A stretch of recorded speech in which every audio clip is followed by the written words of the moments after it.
Hi, I'm Levi. You're watching Ask Brother Brad, where you have Bible questions and we have Bible answers.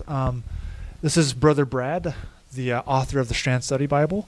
Brother Brad, I read recently about Michael Bloomberg.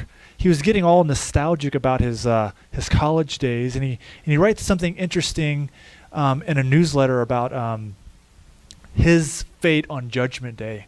Are you aware of this?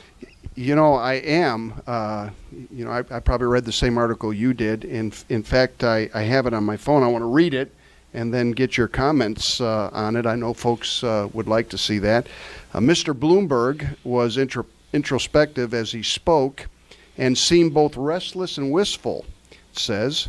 When he sat down for the interview, it was days before his 50th college reunion, so he was being nostalgic.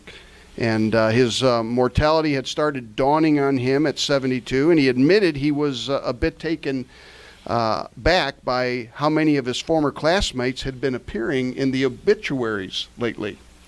And then he says this, but if he senses that he may not have much time left as he would like, he has little doubt about what would await him at Judgment Day. He's pretty sure of what's going to take place with him at Judgment Day. Here's what he says, pointing to his work on gun safety, obesity. You remember in New York how he kept everybody from drinking any more than a 12 or 16 ounce Coke or something. But pointing to his work on gun safety, obesity, and smoking cessation, he said with a grin, Bloomberg said, I am telling you that if there is a God, when I get to heaven, I'm not stopping to be interviewed.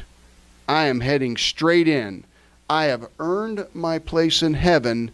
It's not even close. That is laughable. I think, what's interesting is people that don't believe in God call Christians arrogant. Isn't that the most arrogant thing you've ever heard in your entire life? That's pretty arrogant. I think, we as human beings, we're guilty by any standard imaginable.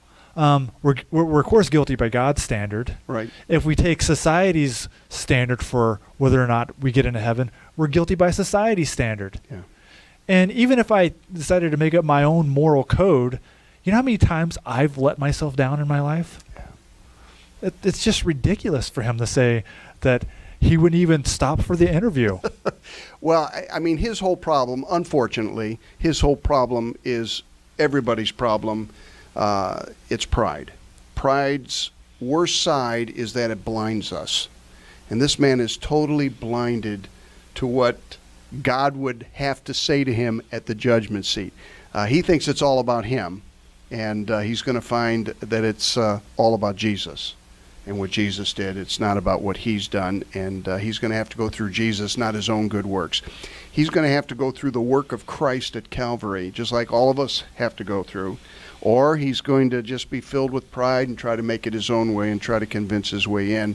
Unfortunately, he's going to find that ain't going to work. But his biggest problem is everybody's problem, and we all have it, and it's pride.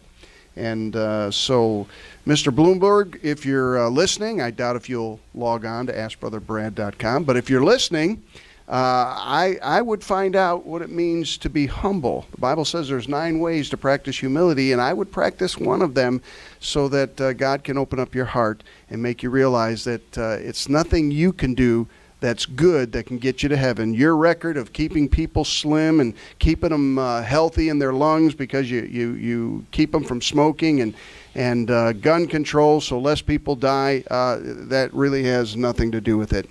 And so you contact us, Mayor Bloomberg, and we'd be more than happy to share with you how you can know for sure when you die you're going to heaven. And it isn't going to be through how good you are. It's going to be through how good Jesus is, and you have to trust that and that alone. I couldn't have said it better myself. Hey, if you like this video, be sure and like this video. Share the video with your friends, and we'll see you next time on Ask Brother Brad.